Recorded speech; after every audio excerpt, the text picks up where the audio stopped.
There is a moment in American history most people have never been told. A morning when millions of citizens woke up and discovered they were now criminals. Not because they stole anything, not because they hurt anyone, simply because they owned gold. Welcome to Financial History Uncovered. Today we will uncover one of the most shocking events in American history, a day when owning gold became a federal crime. Watch till the end because what you learn today could change how you protect your money. Like, comment, and subscribe, thank you. Imagine waking up and finding out that your savings, your family inheritance, your retirement, your carefully hoarded coins were suddenly illegal. That's exactly what happened in 1933. This isn't a story from a movie, this is history. And it holds lessons for today, especially as governments explore digital money control. By 1933, the United States was in the grip of the Great Depression. Banks were failing at an unprecedented rate. Millions of Americans lost their jobs, their homes, and their trust in paper money. In times like this, people sought safety in gold, physical coins, bars, even certificates stored in bank vaults. Gold was tangible, permanent, unchanging. But here's the problem. The U.S. economy ran on the gold standard. Every dollar printed was tied to a fixed amount of gold in the Federal Reserve. If citizens hoarded gold, the government couldn't issue more money to stimulate the economy. In simple terms, hoarding gold meant the country's financial heart was slowing down. With each ounce of gold hidden under a mattress or buried in the backyard, the dollar's power weakened and the economy's collapse deepened. But the solution the government chose was so radical it would shock millions. Americans rushed to banks. Some handed over coins passed down through generations. Others secretly buried gold in the backyard. Still others melted it into jewelry or household items. The government paid $20.67 per ounce. Then, shortly after, they changed the official gold price to $35 per ounce, effectively devaluing the dollar. Millions of citizens lost not just gold, but wealth, power, and a sense of security. Meanwhile, the government gained the financial leverage to print more money and stimulate the economy. But the story doesn't end here. Some people refused. Some hid their gold and escaped detection. And some stories are still being uncovered today. Not everyone complied.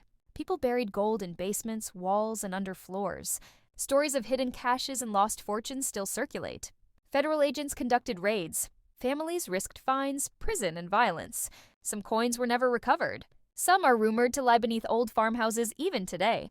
This wasn't just about money, it was about control. Private gold ownership remained illegal for over 40 years. Only in 1974 did President Gerald Ford sign legislation legalizing gold ownership again. Think about that. For 2 generations, Americans couldn't legally hold their own gold. By the time gold ownership returned, the government had reshaped the monetary system, reinforcing the lesson. During crises, control over wealth can shift overnight. And that brings us to today.